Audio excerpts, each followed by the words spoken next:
Welcome back to another action figure review. In this review, we're going to be taking a look at a Hasbro Star Wars The Vintage Collection from the Mandalorian Netflix series, Bo-Katan Kryze 1/18 scale action figure. This is the card back she comes on. Do you like the artwork that they've chosen to use for this card? I think it looks pretty good. Here on the belt we can see the figure, her helmet, and her two pistols. This is VC226. This is the card back. You can see top of the packaging, you see some of the other figures that are currently available in this wave. Here's UPC, if that helps you find this figure. I found this figure at Target. It was $12.99. Pretty cool. Alright, so let's go ahead and take a look at Bo-Katan outside the packaging. Okay, here she is outside the packaging. She looks pretty good. Like the head sculpt. I think they nailed it pretty good. She has a determined look on her face that you expect from Bo-Katan. She does have her silver band around her head. Face is painted very nicely. Hair looks great. I'm happy to see she does have her jetpack on her back. That's very nice. You can see the symbol here on her shoulder pad. Silver armor on her chest. Symbol on that shoulder pad also. You can see the devices here on her gauntlet. A pad on top of her hand. Gauntlet on this side. She does not have that silver that this gauntlet has. She does have a dual pistol holster around her waist, part of her belt. Blue knee pads, blue shin guards, brown boots. Looks really, really nice. Like I said, this is a 1/18 scale action figure. She is quite small. A lot of detail, a lot of aesthetics for a little 3.75 inch figure. And the backpack is removable, but unfortunately, she got a big old hole in the back. I don't know why they have to do that. Hasbro, come on. I mean, if you want to display your figure without the jetpack, now you got a big old cavity or crater in her back. You know, the pinhole is sufficient for something this small. That's not cool. So I guess we're stuck with leaving that on her backpack. They might as well made it a fixed backpack instead of having a big hole in her back. So let's take a look at the articulation of the figure. Her head does turn side to side. Rotation of 360. She does look down. She can look up.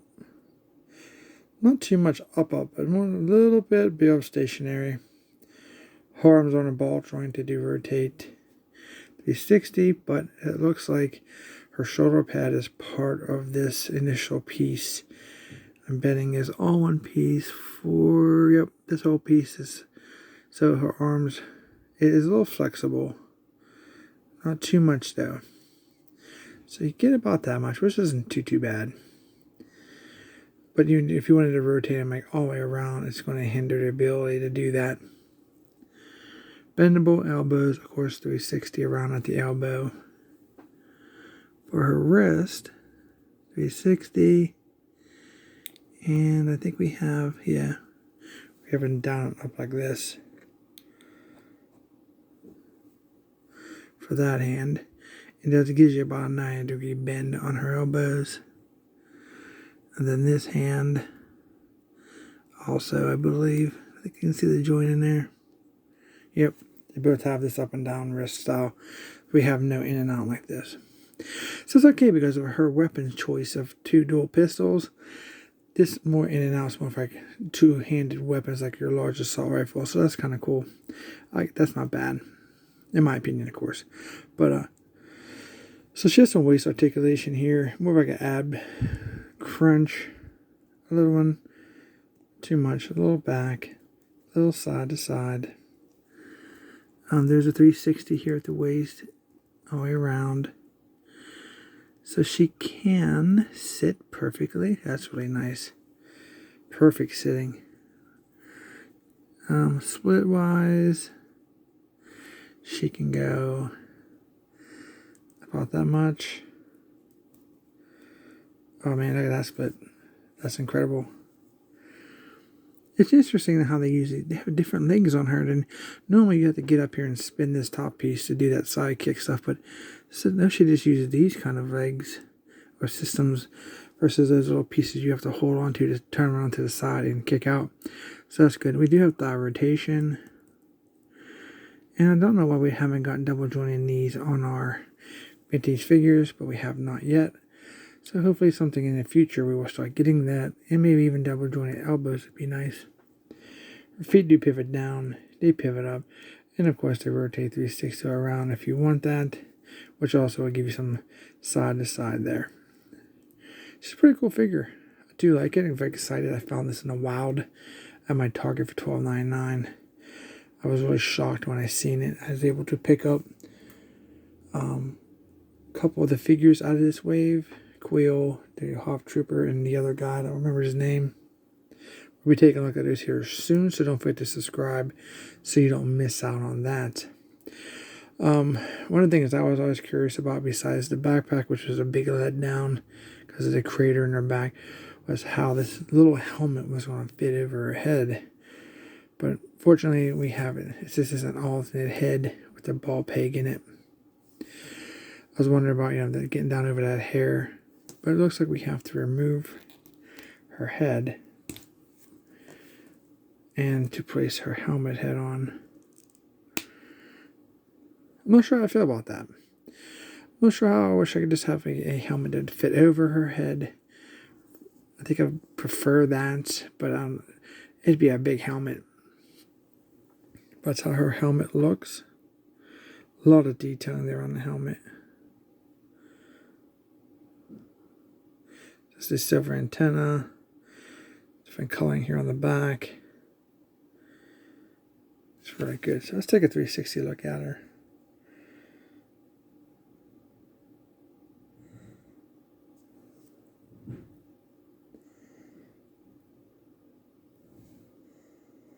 I like the helmet. I like the helmet. I like the aesthetics on the helmet. It looks really good. It's pretty cool. Man, she just seems very small. And talking about small, her dual pistols are extremely small. If I held onto them and tried to show what they look like, my fingers would cover them. They're so small. So they're silver with the brown handles. Exactly the same. You get two of them. And before we take a look and see how well she holds them, let's see how well they fit into these holsters. Oh, that's a nice fit. Oh yeah, that's almost like I'd say perfect fit. I classify as perfect. They don't fall out. They don't seem to be too tight or too loose. They sound tolerance really nice, almost perfect in my opinion. So I don't have to worry about my paint rubbing too much. You see they protrude through the bottom just a little bit. Very cool. Now let's see if we can take these little pistols and stick them in her hand. She does have a trigger finger there in position. See if it will, yeah, it falls right into place pretty good.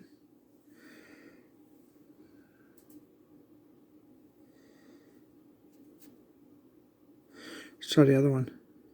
I think her hands are pretty much the same besides being, left and right, but in positioning wise. The material for the weapons are kind of soft. You can bend them, but they're not distorted or bent or misshapen because of the packaging. They were pretty well presented in a solid piece of the clamshell with tape on it. So that doesn't look too bad. Yeah, they fit pretty good.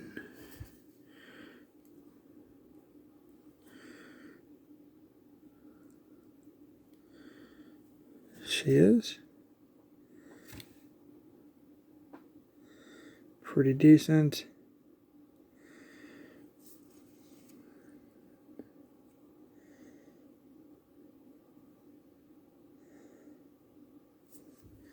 And of course,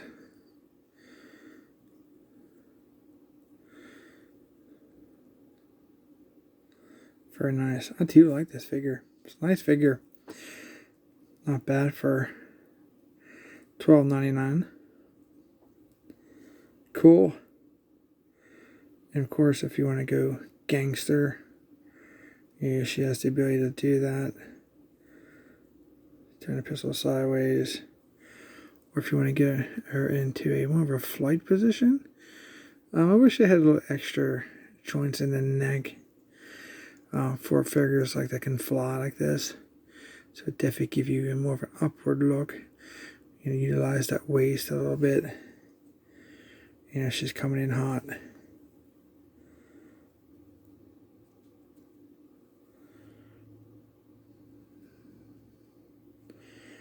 Doesn't get too bad of an up on her helmet if you want to reenact her in flight mode. Pretty nice. I wish we had a little deeper up on the helmet. It'd have been really, really perfect, but nothing's perfect in life, I guess. So I do like this figure. I really don't see too much flaws with her besides the big crater in her back. That is the big no for me. I don't like that. I think that's ridiculous. That's overkill. A peg would have been just fine. That they've been using for years, and now they want to put big holes. This is more like those deluxe packs from the Attack of the Clone line. This shouldn't be on a vintage collection figure. So I can see probably a lot of people gluing those in just because there's no point in having it off because it's ugly. And I would like to see the helmet fit over the head, but I get why, because of the size of this figure, that the helmet would have been out of proportion, more than likely with the overall body of the character. So I get it, but it's not a bad swap out. At least they give you the 2 ball pegs. That's a plus. You ain't got to try digging one out just to use it to keep swapping out the heads. But yeah, I highly recommend it. It's a really cool figure if you're interested in just keeping, you know, the backpack on. So, yeah. Not bad. I hope you guys enjoyed this review. If you did, please consider subscribing. I really appreciate it. Don't forget to hit the thumbs up for me. Like and share the video with all your fellow collectors and friends. If you're interested on, you know, about the figure or, you know, thinking about buying her, that way you know that big hole in the back. You get the pros and the cons.